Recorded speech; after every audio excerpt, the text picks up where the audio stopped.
어떻게 저한테 줄 돈을 생판 모르는 남들을 위해 쓸 수가 있어요? 생판 모르다니? 니네가 우리한테 관심 없을 때 우리한텐 가족이나 마찬가지였던 사람들이야. 아버지 핏줄은 저 하나뿐이잖아요. 그런 거 중요하지 않다고 생각한 지가 언젠데. 설마 저번에 엄마한테 했던 것 때문에 아직도 삐져 계신 거예요? 삐져? 그럼 너도 내가 너한테 줄 돈 안 줘서 삐진 거야? 그거랑 그거는 다른 거죠. 그걸 어떻게 삐진다고 표현하세요? 돈이 걸린 문제잖아요. 네 엄마 그날 일 때문에 폐렴에 걸린 거 잊었어? 돈이 목숨보다 소중해. 더 안심해지고 잘 나았으면 됐잖아요. 듣기 싫다? 아버지, 제가 지금 누구 때문에 이렇게 고생하면서 사는 건데요? 그게 나 때문이라는 거야. 그리고 네 나이대는 다 고생할 나이지. 아버지가 저 어릴 때 운동만 시키지 않았어도 이렇게 되지는 않았을 거라고요. 또 그 소리야? 방금 대화 속 주인공 72세 김철기 할아버지와 그의 아들 김영훈입니다. 현재 제주도에 거주하고 있는 김 씨의 집의 아들이 늦은 저녁 비행기를 타고 한밤중에 도착했습니다.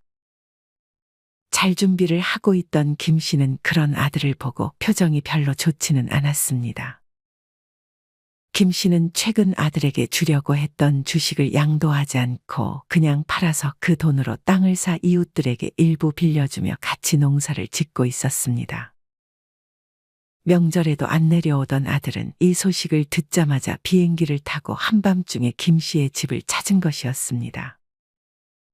하지만 김 씨가 이렇게 한 데에는 다 이유가 있었습니다. 얼마 전 김 씨의 아내가 비행기를 타고 서울에 있는 아들 집에 가서 겪었던 일 때문이었습니다. 과연 김 씨의 아내가 아들 집에서 어떤 일을 겪었길래 김 씨는 그런 선택을 내렸을까요? 지금부터 그 이야기를 들려드리겠습니다. 김 씨 할아버지는 어린 시절 가난한 집안에서 태어났습니다. 지금과 달리 그 시절에는 이웃들과 꽤 돈독한 사이를 유지했습니다. 김 씨네도 마찬가지로 주변 이웃들과 서로 도우며 어려운 시기를 잘 버텨내고 있었습니다. 자연스레 자식들끼리도 어릴 때 같이 어울리며 놀고 그랬습니다. 그렇게 시간이 흘러 김 씨는 어느덧 성인이 됐습니다. 김 씨네 이웃 중에 딸을 가진 부모가 있었는데 그 이웃은 김 씨를 아주 마음에 들어해 딸을 김 씨에게 시집을 보내고 싶어 했습니다. 철기는 우리 딸이랑 결혼시킵시다. 김 씨의 부모님은 안 될 게 뭐가 있냐며 김 씨에게 그 뜻을 전했습니다. 김 씨의 부모님은 예전에 같이 놀았던 이웃의 딸이 기억나냐며 김 씨에게 물었습니다. 나이가 들면서 자주 보진 못했지만 어릴 때는 거의 매일 같이 봐서 기억하고 있었습니다. 한번 만나보라는 부모님의 말에 김 씨는 별 기대 없이 이웃의 딸을 만났습니다. 하지만 시간이 많이 흘렀고 성인이 되어서 그런지 예전 모습이 남아있긴 했지만 아주 달라져 있었습니다. 김 씨는 이웃의 딸을 보고 반했습니다. 그렇게 김 씨는 지금의 아내를 만났습니다. 김 씨는 아내와 함께 결혼하자마자 장사를 시작했습니다. 당연히 지원받은 돈이 없어 김 씨와 아내는 돗자리를 깔고 야채를 파는 것부터 시작했습니다. 처가 쪽 친척이 농사를 짓는데 사정사정해서 야채를 받아와 손님들에게 팔았습니다. 김 씨와 아내는 새벽 일찍부터 부지런히 야채를 팔았습니다. 김 씨가 장사를 했던 지역만큼은 생각보다 새벽부터 야채를 파는 경쟁자들이 적었습니다. 자연스럽게 일찍 장사 준비를 하는 가게 사장님들은 다 김 씨가 파는 야채들을 구매했습니다. 김 씨와 아내는 그렇게 야채를 팔아 번 돈으로 시장 안에 작은 가게를 하나 구했습니다. 김 씨와 아내는 그곳에서 국수를 팔 예정이었습니다. 하지만 워낙 구석진 곳이라 사람들이 거기에 식당이 있을 것이라는 생각조차 하지 못했습니다. 김 씨와 아내는 안 되겠다 싶어 직접 시장에 손님들에게 말을 걸어 국물을 맛보여주며 이따 식사할 때 오라고 했습니다. 그리고 팻말을 하나 세워 김 씨의 국수집을 찾기 쉽도록 만들었습니다. 김 씨와 아내는 어깨너머로 배워 국수를 만들었습니다. 이때도 김 씨의 장점은 부지런함이었습니다. 김 씨는 야채를 팔 때와 마찬가지로 새벽부터 나와 국수의 국물을 우려냈습니다. 그렇게 정성으로 국물을 고아내니 맛이 없을 수가 없었습니다. 게다가 반찬들도 싱싱한 야채들로 만드니 금방 입소문이 나서 김 씨의 국수 가게는 번창했습니다. 입소문이 어찌나 빠르던지 가끔 유명 연예인과 정치인도 김 씨의 국수 가게에 방문해 국수를 먹었습니다. 김 씨와 아내는 가게를 더 큰 가게로 옮길까도 고민했지만 또 너무 바빠지는 것은 원하지 않았습니다. 이맘쯤 김 씨와 아내 사이에서 아들이 태어났기 때문이었습니다. 김 씨와 아내는 아들이 태어나기 전에는 하루에 14시간 동안 장사했습니다. 하지만 아들이 태어나고 나서는 식당 운영 시간을 조금 줄여서 장사했습니다. 김 씨는 원래 먹고 살 정도만 돈을 벌고 싶었습니다. 그 목표를 이뤘으니 김 씨는 이제 아들을 잘 키우고 싶었습니다. 김 씨와 아내는 직원을 1명 뽑아 둘이 번갈아 가며 식당을 운영했습니다. 김 씨는 아들이 점점 자라자 복싱을 시켰습니다. 이때 당시만 해도 복싱은 아주 인기가 많았고 잘하면 크게 성공할 수 있는 운동 종목이었습니다. 사실 김 씨는 복싱의 광팬이기도 했습니다. 어느 순간부터 가게의 일은 김 씨의 아내가 도맡았고 김 씨는 아들과 함께 훈련에 참여하기도 하면서 아들을 도왔습니다. 아들에게 조금 재능이 있는 듯 했지만 그건 김 씨만의 생각이었습니다. 아들은 매번 결승의 문턱에는 올라가 보지도 못하고 일찍이 떨어졌습니다. 아들은 크게 낙담해 무리하게 훈련을 하다 그만 부상을 당했습니다. 잔부상이 아니라 부상의 정도가 커서 김 씨의 아들은 결국 복싱을 그만둘 수밖에 없었습니다. 김 씨는 아들에게 늦었지만 공부를 열심히 하라고 했습니다. 하지만 운동밖에 모르던 아들이 공부를 하려니 당연히 잘 될 리가 없었습니다. 김 씨는 아들이 공부를 할 수 있도록 물심양면으로 지원해줬지만 아들은 크게 공부에 관심이 없었습니다. 그렇게 아들은 성인이 되었고 운동을 시킨 부모님을 조금 원망하기 시작했습니다. 아들은 당연히 대학에 들어가지 못했고 지인에게 추천을 받았는지 영업직 일을 하기 시작했습니다. 김 씨는 별로 숫기가 없고 소심했던 아들이 영업직 일을 할 수 있을지 내심 걱정했습니다. 하지만 김 씨의 예상과는 달리 그래도 잘 버티고 있는 듯 싶었습니다. 그렇게 아들은 직장을 몇 번 옮기는 듯 싶었지만 그래도 스스로 자기 밥벌이를 하고 있었습니다. 그렇게 시간이 흘러 아들은 김 씨에게 결혼 소식을 알렸습니다. 예비 며느리는 어떤 일 해? 온라인 쇼핑몰 운영하고 있어요. 인터넷으로 옷 주문하는 그런 거? 예비 며느리가 똑똑한가 보네. 요새는 좀 흔한 직업이긴 해요. 나중에 엄마도 거기서 옷이나 둘러볼까? 젊은 사람들이 이용하는 사이트라서요. 여자친구가 옷을 잘 입어서 나중에 엄마 옷 고를 때 같이 가면 좋을 것 같네요. 그건 그렇고 요새 하는 일은 좀 어때? 영업직이요? 힘들죠. 어릴 때 공부를 열심히 해서 좀 편한 일을 찾았으면 좋았을 텐데. 아들은 하기 싫지만 먹고 살려고 어쩔 수 없이 일을 하는 듯 싶었습니다. 하지만 대부분의 청년들이 하기 싫은 일을 버티고 한다고 생각해 김 씨와 아내는 크게 걱정하지 않았습니다. 그건 그렇고 어머니 아버지는 저 결혼할 때 얼마까지 지원해 줄 수 있으세요? 여자친구가 이거 물어보라고 해서요. 지원? 아직 제대로 얘기해 본 적이 없긴 한데. 아들은 이때부터 어릴 때 운동을 시킨 것을 한 번씩 얘기하며 그때 운동을 시키지 않았다면 지금쯤 자기가 돈을 많이 모아놨을 거라면서 은근히 지금 자신의 처지를 부모 탓을 하기 시작했습니다. 김 씨와 아내는 그런 아들의 말에 따로 반응을 하지 못했습니다. 운동시킨 걸 원망하는 것 같아? 김 씨의 아내는 간만에 지인을 만나 얘기를 나눴습니다. 좀 그런 거 같네. 그래도 운동하면서 배운 것도 많을 거라 생각했는데 일찍이 공부를 못해서 대학 못 간 게 많이 후회되나 봐. 아무래도 대학에 붙어야 승진도 잘 되고 하니까 그런 부분에서 한계를 느끼나 보네. 김 씨의 아들은 대학을 못 간 것 때문에 자신의 월급이 높지 않은 것을 은근히 부모님 탓을 했습니다. 사실 김 씨와 아내는 아들에게 재수를 해도 좋으니 대학을 가라고 했지만 그때 거절한 것은 아들이었습니다. 김 씨와 아내도 운동을 하느라 뒤처졌던 아들을 최대한 도와주려고 했지만 아들이 협조를 안 하니 방법이 없었습니다. 이후 김 씨는 상견례 때 신을 구두를 사러 시내를 돌아다니고 있었습니다. 그때 가게 앞에서 직원과 실랑이를 하는 손님을 목격했습니다. 그거 5,000원 깎아주는 게 그렇게 어려워요? 손님 이거는 이미 할인이 많이 들어간 상태라 추가 할인이 어렵습니다. 저번에 산 옷은 왜 이렇게 보풀이 많이 일어나요? 짝퉁 아니에요? 저희는 짝퉁을 판매하고 있지 않습니다. 이 손님은 자꾸만 가게 직원에게 시비를 걸고 점점 인격을 모독하는 말까지 했습니다.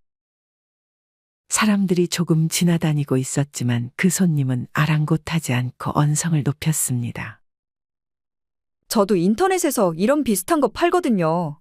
근데 가격 차이가 왜 이렇게 심해요? 직원은 더 이상 할 말이 없다는 듯 입을 꾹 닫고 있었습니다. 그러고는 결국 5,000원을 할인해주고 신발을 넘겼습니다. 저 며칠 뒤에 상견례 때 신을 거니까 제일 상태 좋은 걸로 주세요. 그 모습을 가만히 지켜보던 김 씨는 직원을 도와 한마디 해주고 싶었습니다. 가끔 김 씨의 가게에도 진상 고객들이 오는데 옷가게 직원에게 묘한 동질감이 느껴졌기 때문이었습니다. 김 씨가 끼어들려고 하던 찰나에 그 손님은 자리를 떠났습니다.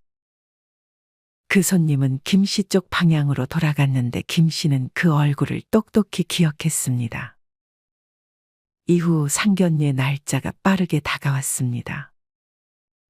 김 씨의 예비 사돈과 며느리 모두 알고 보니 김 씨의 지역 근처에 살고 있었습니다.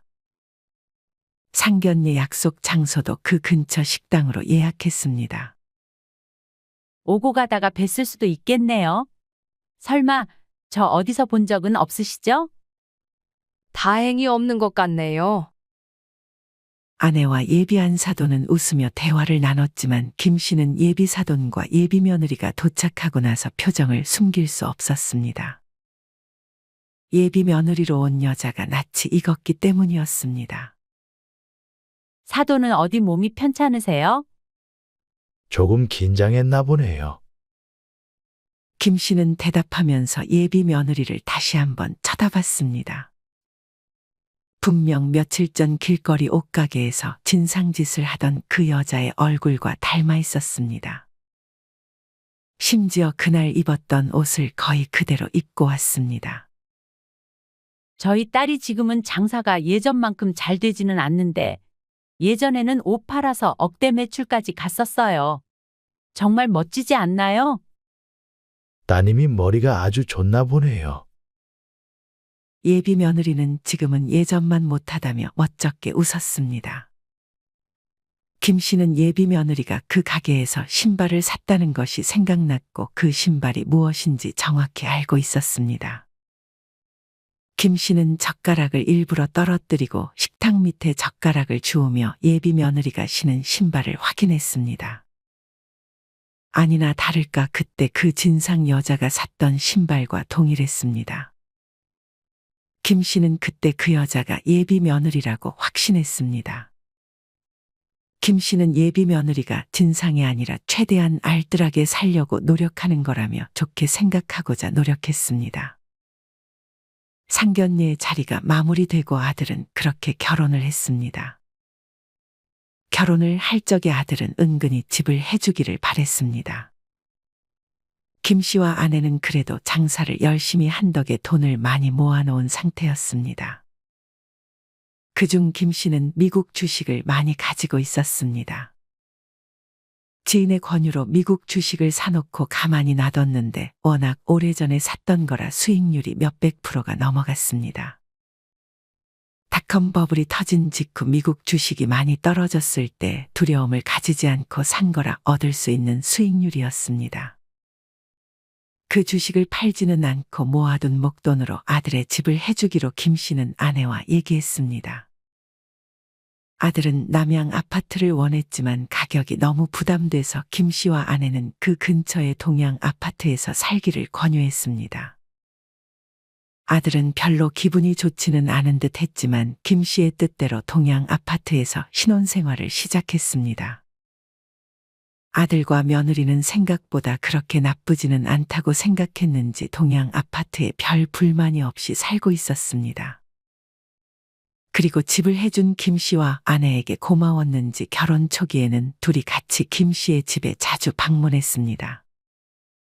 하지만 이때부터 김 씨와 아내는 며느리가 개인주의적인 성향이 있다는 것을 알았습니다. 밥을 먹으면 보통 다른 사람들이 다 먹을 때까지 그 자리에서 기다릴 텐데 며느리는 자기 밥을 다 먹고 나면 자기 밥그릇과 수저만 싱크대에 가져다 놓은 후 혼자만 차를 타서 거실로 가 TV를 봤습니다. 나중에 물어보니 자기 집은 원래 그렇게 한다며 오히려 그렇게 해야 김 씨와 아내도 불편하지 않을 것 같다면서 그런 행동을 했다고 했습니다. 김 씨와 아내는 그런 예비 며느리의 성격을 최대한 이해하고자 노력했습니다. 이후 며느리는 어느덧 온라인 쇼핑몰 장사를 접은 듯 했습니다. 매출이 확 줄어 오히려 마이너스를 몇 달간 찍다가 안 되겠다 싶어 접은 것이었습니다. 예전의 억대 매출은 그저 시기가 좋아 만들어졌던 매출이었던 듯 싶었습니다. 며느리는 많이 게을렀습니다. 그렇게 아들만 외벌이로 돈을 벌고 있었습니다. 아들 또한 월급이 그렇게 높은 편이 아니었어서 생활비를 아껴 써야 했음에도 며느리는 옷에 대한 집착을 내려놓지 못하는 듯 보였습니다. 옷을 또 샀어? 김 씨는 아들이 며느리와 통화하는 것을 가끔 들어보면 옷 사는 것 때문에 많이 다투는 듯 보였습니다. 며느리는 스트레스 풀려고 쇼핑을 하는 듯 보였습니다. 이후 김 씨의 아내가 몸이 안 좋아 집에서 놀고 있던 예비 며느리가 김 씨의 아내를 모시고 병원으로 데려갔습니다. 물론 자기가 왜 시어머니를 모시고 병원에 데려가야 하는 건지 이해하지는 못하는 눈치였습니다. 김 씨와 아들은 출근을 한 상태였기 때문에 차가 있는 며느리한테 부탁을 했던 것이었습니다. 김 씨의 아내도 혼자 가는 게 좋았지만 아마도 아들이 집에서 놀지만 말고 엄마 데리고 병원이라도 가라고 한 듯 싶었습니다. 며느리는 병원에 도착하고 나서도 김 씨의 아내를 챙기기보다는 그냥 같은 자리에 앉아 진료가 끝날 때까지 핸드폰을 보기 바빴습니다. 김 씨의 아내는 그런 며느리의 모습에 화가 나 그냥 택시를 타고 집으로 돌아가 버렸습니다. 김 씨의 아내가 집에 도착하고 뒤이어 며느리가 집에 들어왔습니다. 어머님, 왜 먼저 가셨어요? 너 거기 있었니? 난 네가 먼저 간 줄 알고. 저희 엄마가 이 근처라고 하는데 여기 잠깐 들어오라고 해도 돼요? 며느리는 안 사더니 이 근처라며 같이 여기서 차를 마셔도 되냐고 김 씨의 아내에게 물었습니다. 김 씨는 얼른 약 먹고 누워있고 싶어서 난감해했습니다. 어머님은 그냥 방에서 쉬고 계세요. 요새 카페에서 차 마시면 돈만 나가잖아요. 네 옷 사는 거나 줄이라고 말해주고 싶었지만 김 씨의 아내는 말을 아꼈습니다. 김 씨의 아내는 마음대로 하라고 하고 방으로 들어가 쉬었습니다. 이후에 안사도는 진짜 김 씨의 집에 왔습니다.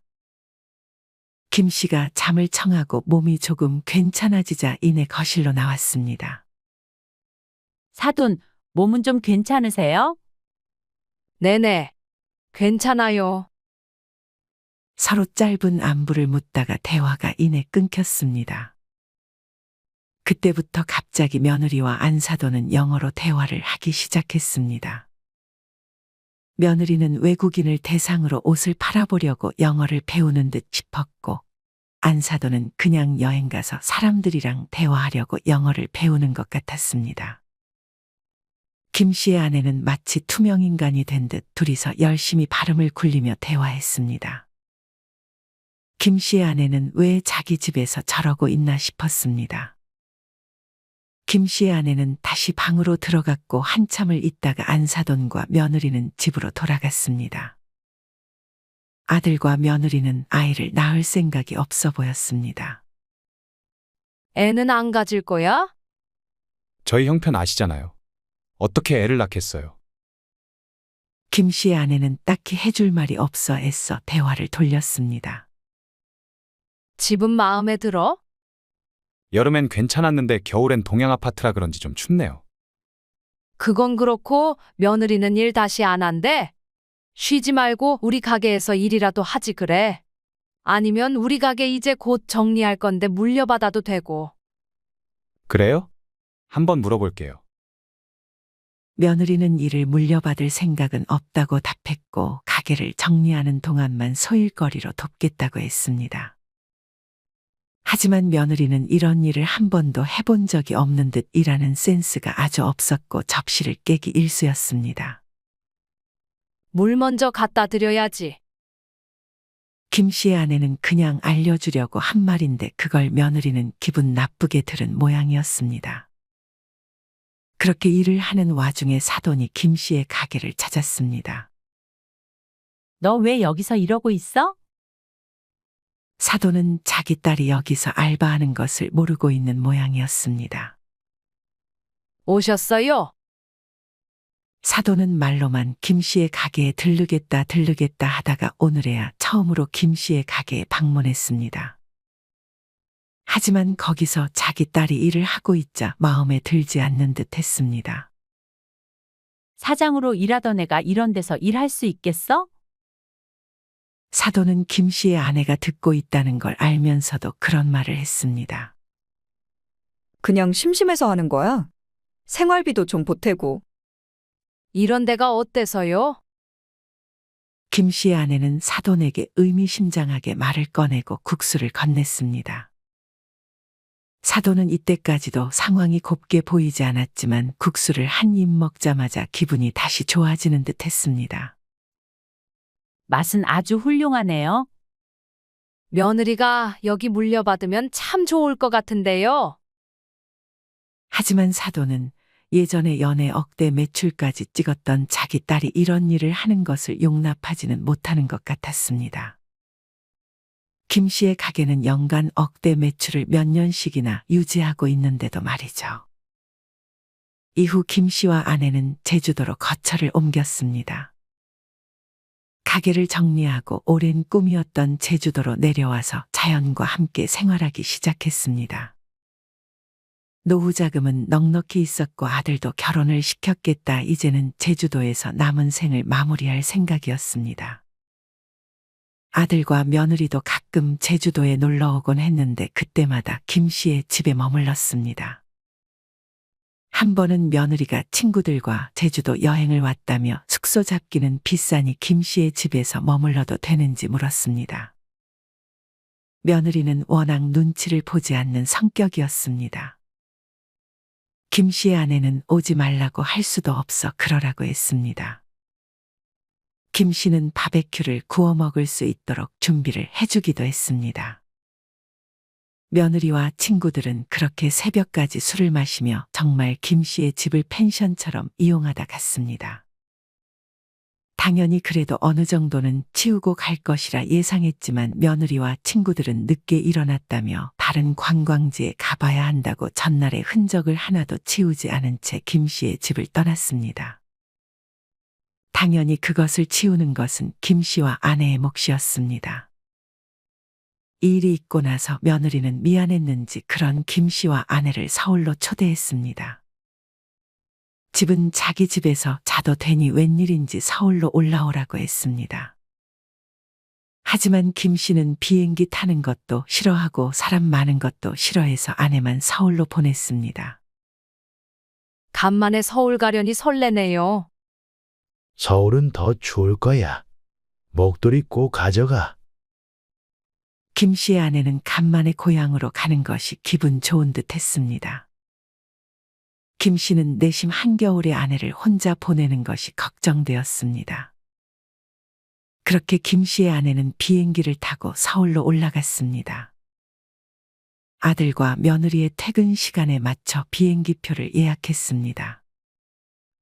김 씨의 아내는 누구의 도움 없이 이런 것을 굉장히 잘했습니다. 이전에도 지인들과 놀러 갈 때면 자기가 주도적으로 전부 예약하는 꼼꼼한 성격이었습니다. 하지만 공항에 마중 나오기로 했던 아들과 며느리는 모습을 비추지 않았습니다. 김 씨의 아내는 아들에게 연락했지만 일이 조금 늦게 끝나는 듯 싶었습니다. 이후 며느리에게 연락했지만 아들이 퇴근하면 같이 만나자는 말을 할 뿐 혼자만 오지는 않았습니다. 김 씨의 아내는 그렇게 아들 집 쪽으로 가는 지하철을 익숙하게 탑승했습니다. 아들 집에 갔을 때까지도 아들은 퇴근을 하지 않고 금방 끝나니 조금만 기다리라고 했습니다. 미리 아들 집에라도 들어가고 싶었지만 며느리는 별로 반기지 않는 듯 싶어 김 씨의 아내는 눈치껏 밖에서 기다렸습니다. 조금 있으면 끝난다더니 아들의 일은 끝날 기미가 없는 듯 했습니다. 이럴 거면 김 씨의 아내는 그냥 혼자라도 여행을 할 걸 생각했습니다. 원래는 맛집에 가서 밥도 먹고 케이블카도 타기로 했지만 그렇게 하염없이 아들을 기다리다 보니 벌써 밤 9시가 되었습니다. 아들은 9시가 넘어서 집에 도착했습니다. 이제 왔니? 추운데 안에 들어가 계시죠. 김 씨의 아내는 괜찮다며 일단 아들의 집으로 같이 들어갔습니다. 날도 추운데 저희 오늘은 쉬었다가 내일 놀러 갈까요? 아들은 좀 피곤하다며 오늘은 그냥 쉬자고 말했습니다. 김 씨의 아내는 조금 아쉬웠지만 그런 아들의 말을 따랐습니다. 엄마는 저 방에서 자면 돼요. 밥을 간단히 먹고 아들은 잠잘 곳을 알려줬습니다. 하지만 그 방은 아들 며느리가 창고로 쓰는 방인지 물건들이 가득했습니다. 아들은 보이는 것만 몇 개 치워주더니 이불과 전기장판을 깔아줬습니다. 김 씨의 아내가 그 방에 발을 디디는 순간 발이 얼어버린 것처럼 방바닥이 차가웠습니다. 엄마 그냥 마루에서 자면 안 되니? 저희가 거실을 좀 많이 왔다 갔다 해서 저희도 좀 불편하고 엄마도 불편할 거예요. 이 방은 보일러가 안 되는 거야? 원래는 됐는데 고장난 지 좀 됐어요. 전기장판 깔아드렸으니까 이불 2개 덮고 자면 춥진 않으실 거예요. 자기가 직접 그렇게 자보고 하는 소리는 아닌 듯 했습니다. 그렇게 김 씨의 아내는 간단히 씻고 옷을 갈아입고 누웠습니다. 하지만 어떤 이유에서인지 온도를 올려도 전기장판이 별로 뜨거워지지 않는 듯 했습니다. 김 씨의 아내는 가져온 옷과 수건으로 창문 틈새를 막으면서 어떻게든 추위를 막아보려 했습니다. 하지만 이는 한계가 있었습니다. 아들에게 말하니 자기들이 쓰는 전기장판으로 바꿔주긴 했습니다. 하지만 아무리 전기장판의 온도를 높여도 너무 온도를 높여버리면 등이 뜨거워서 잠을 청할 수 없었습니다. 그렇게 적당히 온도를 높이고 이불을 덮었지만 얼굴에 느껴지는 한기를 막을 수는 없었습니다. 그렇다고 얼굴까지 이불을 덮으면 또 답답했습니다. 김 씨의 아내는 그렇게 잠을 제대로 청할 수가 없었습니다. 김 씨는 추위에 거실로 나왔습니다. 아들과 며느리는 아직 잠을 청하지 않는 듯 했습니다. 안방 문이 열려 있길래 김 씨의 아내는 추울까봐 문을 닫아주려고 아들과 며느리가 있는 방으로 향했습니다. 그 순간 아들과 며느리의 대화 소리가 들렸습니다. 아버님 주식 팔아서 자기한테 물려주는 거 맞아? 그걸로 나 이번에 외국인들 대상으로 옷 장사나 해보려고 하는데 당신이 잘 좀 말해줘. 그거 정말 잘할 수 있겠어? 이번엔 진짜 자신 있다니까. 내가 아버지한테 잘 말해볼게. 당신은 우리 엄마한테 점수 좀 따놔. 그럼 저 방에서 재우면 안 되는 거 아니야? 저기 추워서 절대 못 자. 내가 한번 술 취해서 저 방에서 자본 적이 있는데 진짜 입 돌아갈 뻔했다니까. 그 정도야? 근데 잘 방이 없는 걸 어떡해. 아들과 며느리는 그렇게 걱정하는 척만 할 뿐, 진짜 김 씨의 아내에게 그 방에서 나오라고 말하지 않았습니다. 김 씨의 아내는 그런 아들 며느리의 말에 어이가 없었습니다. 김 씨의 아내는 외투를 입고 밖으로 나갔습니다. 김 씨의 아내는 편의점 안에서 따뜻한 음료를 마시며 몸을 녹이고 있었습니다. 며느리의 말처럼 도저히 그 방에서는 잠을 잘 수가 없었습니다. 하지만 그 순간 편의점 안으로 술 취한 손님 한 명이 들어와 김 씨의 아내에게 시비를 걸기 시작했습니다. 술 취해서 말이 꼬이며 뭐라 하는데 편의점 알바생은 그 모습을 보고도 못 본 척 핸드폰 하기 바빴습니다. 김 씨의 아내는 그 자리를 빠져나와야 했습니다. 갈 데가 딱히 없었던 김 씨의 아내는 다른 편의점을 찾았지만 다른 편의점을 가려면 꽤 많이 걸어가야 했습니다. 김 씨의 아내는 추워서 다시 아들의 집으로 향했습니다. 아들 집으로 들어가려는데 김 씨의 아내는 당연하게도 집 비밀번호를 알지 못했습니다. 김 씨의 아내는 하는 수 없이 벨을 눌렀지만 아들과 며느리는 이제서야 잠에 들었는지 나와보지 않았습니다. 김 씨의 아내는 아들에게 전화를 여러 번 걸었지만 무음으로 해놨는지 받지 않았습니다. 김 씨의 아내는 누군가 나올 때까지 벨을 눌렀습니다. 도저히 추워서 밖에서 기다릴 수도 없었기 때문이었습니다. 결국 며느리가 벨소리를 들었는지 잔뜩 찡그린 얼굴을 하며 문을 열어줬습니다. 며느리는 문만 열어주고는 아무 말도 하지 않고 방으로 들어가 버렸습니다. 이럴 거면 대체 왜 서울로 오라고 한 건지 김 씨의 아내는 그저 아들과 며느리가 김 씨가 가지고 있던 주식을 받으려고 효도하는 척하는 건가 싶었습니다. 김 씨의 아내는 화가 나서 바로 짐을 싸서 문을 쾅 닫고 아들의 집을 나왔습니다. 다음 날 이른 아침 김 씨의 아내는 아들의 연락도 받지 않고 혼자 이곳저곳 구경을 하다 비행기를 타고 집으로 돌아갔습니다. 하지만 비행기에 오르자마자 김 씨의 아내는 건강이 안 좋아짐을 느꼈습니다. 김 씨의 아내는 구토가 올라오는 것을 참고 비행기에서 내리자마자 공항 화장실로 향해 토를 했습니다. 김 씨는 공항에 미리 마중 나와 있었습니다. 김 씨는 그런 아내의 상태를 확인하고 바로 병원으로 데려갔습니다. 김 씨의 아내는 입원을 했고 폐렴 진단을 받았습니다. 너무 추운 곳에 오래 노출된 것이 원인이었습니다. 김 씨의 아내는 몸이 좀 괜찮아지자 서울에서 있었던 일을 김 씨에게 전부 말했습니다. 김 씨는 아내의 말을 듣고 분노했습니다. 김 씨는 곧장 아들에게 양도해 주려던 주식 10억 원어치를 그냥 팔아서 근처에 밭을 샀습니다. 그러고는 주변에 친해진 이웃들과 함께 그곳에서 농사를 지으며 생활비를 잘 벌지 못해 힘들어하던 이웃을 도와주며 살기로 마음먹었습니다. 그 소식을 알게 된 아들은 어느 날 늦은 저녁 비행기를 타고 김 씨의 집으로 향했습니다. 김 씨의 집은 시골이라 버스로 갈 수는 없어 아들은 렌트카를 빌려온 듯 했습니다. 하지만 불행히도 길가 한가운데서 렌트카가 시동이 꺼진 후 다시 켜지지 않았습니다. 아들은 남은 거리를 1시간가량 걸어 김 씨의 집에 도착했습니다. 김 씨의 아들은 그렇게 잘 준비를 하던 김 씨에게 인사도 없이 따지기 시작했습니다. 어떻게 저한테 줄 돈을 생판 모르는 남들을 위해 쓸 수가 있어요? 주식 팔아 밭 사서 이웃들이랑 농사 짓는 거 말하는 거냐? 네. 잘하시네요. 생판 모르다니? 니네가 우리한테 관심 없을 때 우리한텐 가족이나 마찬가지였던 사람들이야. 아버지 핏줄은 저 하나뿐이잖아요. 그런 거 중요하지 않다고 생각한 지가 언젠데. 설마 저번에 엄마한테 했던 것 때문에 아직도 삐져 계신 거예요? 아들은 김 씨의 아내가 연락 없이 혼자 제주도로 돌아간 것에 대해 이후에 사과의 뜻을 전했습니다.